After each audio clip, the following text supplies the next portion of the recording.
Hello friends, welcome back to CMS creations. നമ്മൾ നോക്കാൻ പോകുന്നത് എക്സസൈസ് 6.3-ലെ ക്വസ്റ്റ്യൻ നമ്പർ 3 ആണ്. Okay, diagonals AC and BD of a trapezium ABCD with AB parallel to DC intersect each other at the point O.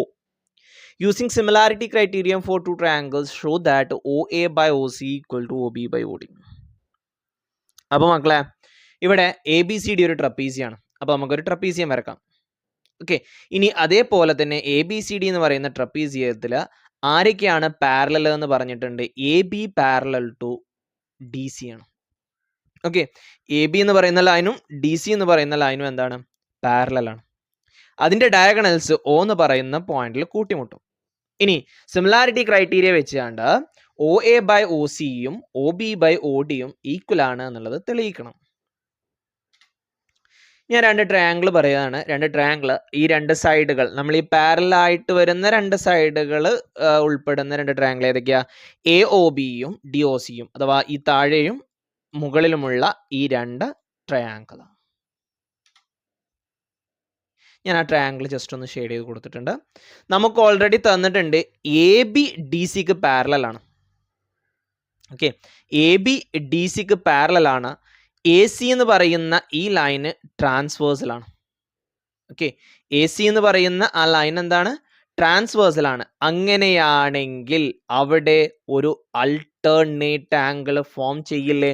നോക്കി, parallel ലൈൻസിന് താഴെ alternate angle ട്രാൻസ്വേഴ്സലിന് മുകളിൽ. അപ്പോൾ parallel ലൈൻസിന് താഴെ എന്ന് പറയുമ്പോൾ അതിൻ്റെ ഓപ്പോസിറ്റ് എന്താ? പാരലൽ ലൈൻസിന് മുകളിൽ. അൾട്ടർനേറ്റിന്റെ മുകളിൽ എന്ന് പറയുമ്പോൾ ട്രാൻസ്വേഴ്സലിന്റെ മുകളിൽ എന്ന് പറയുമ്പോൾ ട്രാൻസ്വേഴ്സലിന്റെ താഴെ. നമ്മൾ എടുത്ത പൊസിഷന്റെ അതേ ഓപ്പോസിറ്റ് അല്ലെങ്കിൽ നേരെ എതിരെ വരുന്നതാണ്, നേരെ ഓപ്പോസിറ്റ് പൊസിഷനിൽ വരുന്നതാണ് ആര്? Alternate angle. ഈ സി എന്ന് പറയുന്ന DCO എന്ന് പറയുന്ന ഈ ആംഗിൾ നോക്കി, പാരലൽ ലൈനിന് താഴെ ട്രാൻസ്വേഴ്സലിന് മുകളിൽ. അപ്പൊ പാരലൽ ലൈനിന് മുകളിൽ ട്രാൻസ്വേഴ്സലിന് താഴെ. ഈ രണ്ട് ആംഗിൾ എന്തായിരിക്കും? ഈക്വൽ ആയിരിക്കും. ഇനി അതേപോലെ തന്നെ AB ആർക്ക് പാരലൽ ആണ്? DCക്ക് പാരലൽ ആണ്. വേറൊരു ട്രാൻസ്വേഴ്സൽ ആണ്. ഈ പാരലൽ ലൈനിനെ കട്ട് ചെയ്യുന്ന ലൈനാണ് ട്രാൻസ്വേഴ്സൽ എന്ന് പറയുന്നത് കേട്ടോ. DB മറ്റൊരു ട്രാൻസ്വേഴ്സൽ അല്ലേ? അപ്പൊ നോക്കിയേ, ഈ ആംഗിളും ഈ രണ്ട് വര വരച്ച ഈ ആംഗിളും ഈ രണ്ട് വര വരച്ച ഈ ആംഗിളും എന്തായിരിക്കും?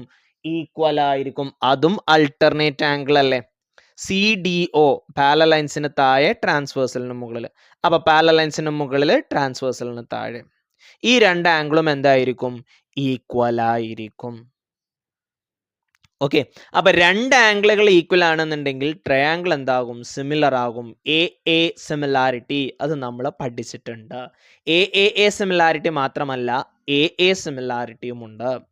ഓക്കെ, അപ്പൊ AOB എന്ന് പറയുന്നത് DOCക്ക് സിമിലർ ആണ്. AA similarity criteria. ഇനി സിമിലർ ആണെങ്കിൽ ഈക്വൽ ആംഗിളിന് ഓപ്പോസിറ്റുള്ള സൈഡിന്റെ റേഷ്യോ എന്തായിരിക്കും? ഈക്വൽ ആയിരിക്കും. Sides opposite equal angles are in the same ratio. അപ്പൊ ഞാൻ അതൊന്ന് എഴുതാൻ പോവാണ് കേട്ടോ. OB നമുക്ക് തെളിയിക്കേണ്ട OB ബൈ OD ആണ്. അപ്പൊ OB മുകളിൽ വരണം. OB ആർക്കും ഓപ്പോസിറ്റാ? Aക്ക് ഓപ്പോസിറ്റ് ആണ്. ഈ Aക്ക് ഓപ്പോസിറ്റ് ആണ് OB. A എന്ന് പറയുന്നത് Cക്ക് ഈക്വൽ അല്ലേ? അപ്പൊ Cക്ക് ഓപ്പോസിറ്റ് ആരാ? OD. ഓക്കെ, അപ്പൊ OB ബൈ OD.